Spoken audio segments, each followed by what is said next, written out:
Hi guys! Magandang gabi! Welcome back po dito sa Gandara Asoy Channel for Showbiz Update. Andito na naman nga po akong muli nagbabalik. Ang nagmamaganda ninyo kachismosang Kimpaw, wala na pong iba, ang lokaret na si Gandara Asoy upang magatid sa inyo ng latest update and fresh happenings patungkol kina Kim Chiu and Paolo Avellino. Pero syempre, bago tayo mag-start mga Hakimpaw, sa mga di pa nakaka-subscribe sa ating channel, pakiclick lang po muna tayo natin subscribe button at notification bell na nandyan sa baba para mag-i-updated kayo sa mga susunod nating chika. And eto na nga, simulan na po natin ang ating pong balitaan para po sa gabing ito. At unahin na nating pag-usapan ang comments na ating mga subscribers bilang pasasalamat sa walang sawang pagsuporta sa ating pong daily updates at para malaman na rin ang kanilang reaksyon at opinion hinggil po sa mga nangyayari sa buhay ni Kim and Paolo, mga balita sa kanila sa showbiz. So sabi dito ni Miss Corazon, andan din si Pao sa gym. Magandang gabi po pala sa inyo. Shout out. May pic na nakita siya. Sa pic 1, sa one pic, si Kim lang at Bestie. Swerte na kasi pag nakunan sila na magkasama, nakakasama nila sa gym. Ayan, ginawa na lang ng kwento ng ibang fans yung pic na may kasamang girl. Dati pa naman sila din yung kasama sa pic. Dati na may bitbet na manggang hilaw si Pao. Ano daw? Anyway, thank you so much sa comment, Miss Corazon Reyes. And lagi naman pong magkasama si Kim and Paolo. Pag sila po yung nag-workout, mga Kakimpaw, lagi silang together, mga Kakipi.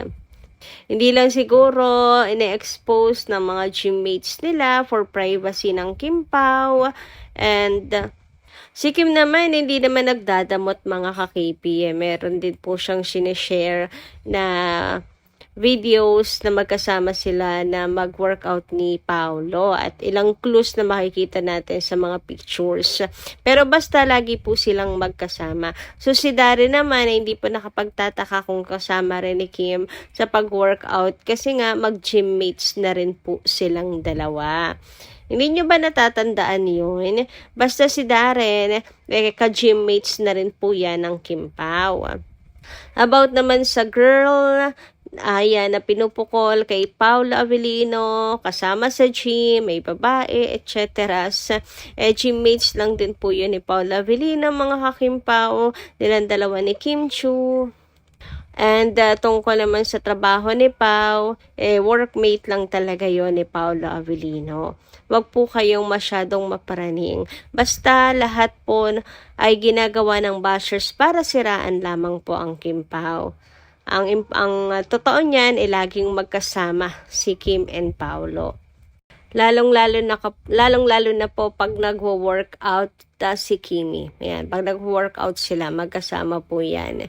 Anyway, dumako naman nga po tayo dito sa Showtime nung nakaraan, mga Kakimpaw, kung saan si Kim nga po ay ang daming sinasabi patungkol sa Baguio, mga Kakimpaw. Sa usapan nila ni Kuya Chong, mga Kakipi, si Kuya Chong parang gustong bumunit kay Kim pero natawa na lang siya, mga Kakimpaw. Masyadong halatado kasi ang ating Chinita Princess Charot.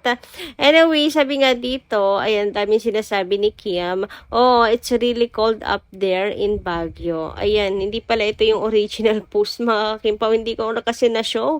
Na-translate na kasi agad mga ka-KP. Anyway, ayan. Why, Kim, do you know someone from Baguio who has a cold voice too? Looks like Chris Jong was about to throw in another quip, but it didn't happen. She just ended up laughing. Parang gusto nga po niya na buko si Kim. Gusto niyang toksuhin si Kim Chiu, pero wala. Natawa na lamang po si Chris Jong kay Kimi, mga Kakimpaw. Masyadong halatado ang ating Chinita Princess. Mukhang meron pong naalala sa Baguio, mga Kakimpaw. Mukhang talagang laging tumatakbo sa kanyang isip ang Papi Paolo, mga kakipi. Huy, grabihan. And syempre, si Quiz Jong, gets na gets naman. Ganun talaga, Quiz Jong, pag in love. Ayaan mo na, pagbigyan mo na. Deserve naman ni Kimi yan. Kasi, syempre, alam niya na, nanggaling sa breakup. So, hayaan niya siya na ma-in love ulit. At, maging masaya. Talagang tong si Quiz Wong, mga kakimpaw, knows his assignment. Hinayaan na lang niya mag-talk si Kimi. Kala ata ni Kuya Jong, mapapaamin na si Kim or madudulas na si Kim nang wala sa oras. Siguro gusto ni Kuya Jong kay Kim Chiu mismo manggaling, mga kakipi. Pero sayang, mga kakimpaw, hindi pa nadulas si Kim. Hindi pa nabanggit ang kanyang Paolo. Hindi pa nabanggit na yung aking jowa din, taga Baguio. And ang mga taga Baguio talaga mapagmahal. Ganon! Charot lang. Anyway, dumako naman po tayo ngayon sa next update natin or next topic natin para sa gabing ito, mga kakimpaw. Tungkol nga po ito sa tinanggihan ni Paolo Avellino na actress, mga kakimpaw. So, meron palang tinanggihan na makatrabaho si Paolo Avellino na actress, mga kakipi. So, si Netch Ite. Napakamalas naman ni ate girl. Anyway, sabi dito ni Tintin's Vlog sa kanyang post, umani ng atensyon ng aktor na si Paolo Avellino matapos kumalat ang ulat na minsan na umano niyang tinanggihan ang pagkakaroon ng isang permanenteng leading lady sa kanyang mga proyekto ayon sa ilang source sa entertainment industry. Ayon sa mga lumalabas na pahayag noon na mas pinili umano ni Paolo na huwag malimitahan sa iisang ka-love team upang mas mapalawak pa ang kanyang kakayahan bilang aktor.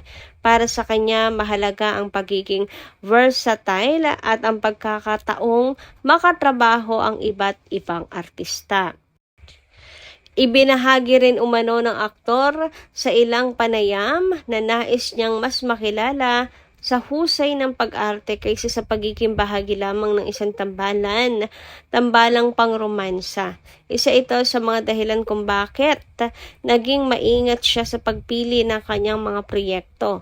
Sa kabila nito, hindi naman lingid sa publiko na naging matagumpay ang ilan sa kanyang mga naging tambalan sa telebisyon at pelikula. Ilan dito ay nagbigay sa kanya ng mas malalim na koneksyon sa mga manonood at lalong nagpatibay sa kanyang pangalan sa industriya. Sa kasalukuyan, marami naman ang humahanga sa paraan ni Paolo sa paghawak ng kanyang karera. Para sa kanyang supporters, patunay ito na mas inuuna niya ang kalidad ng kanyang trabaho kaysa sa pagsabay lamang sa uso sa showbiz. Hanggang ngayon ay patuloy pa ring usap-usapan ang naging pananaw na ito ni Paolo, lalo na ngayong muli siyang laman ng mga proyekto at napapansin ang kanyang chemistry sa iba't ibang leading ladies. Para sa marami, isa itong patunay na nananatili siyang isa sa pinakamahusay at pinakarespetadong aktor ng kanyang henerasyon. Grabe, winner si Paolo Avellino dito para sa akin. Ang ganda ng mindset ni Paolo Avellino, mga kimpaw. Very matured talaga si Pao. Iba talaga siya mag-isip, malalim talaga, mga kakipi. Kaya maraming naano sa kanya nahuhulog. Very mysterious, very serious. Ayan, siya yung ganong klase or ganong tipo, mga kakimpaw.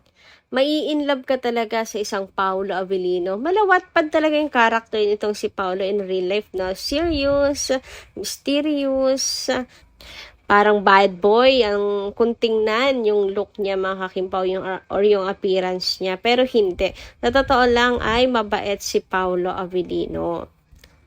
Anyway, pagdating naman ni Kim Chiu sa buhay niya ay tila nagbago ang lahat, mga kakimpaw. Ewan, siguro kasi talagang inihanda lang siya ng panahon para sa panahong ito nilang dalawa ni Kim para hindi na maghanap ng iba pa si Paolo Avellino. So naranasan na niya yung pangarap niya. Maybe this is one of the reason kung bakit hindi agad-agad pinagtagpo ang Kim Pao.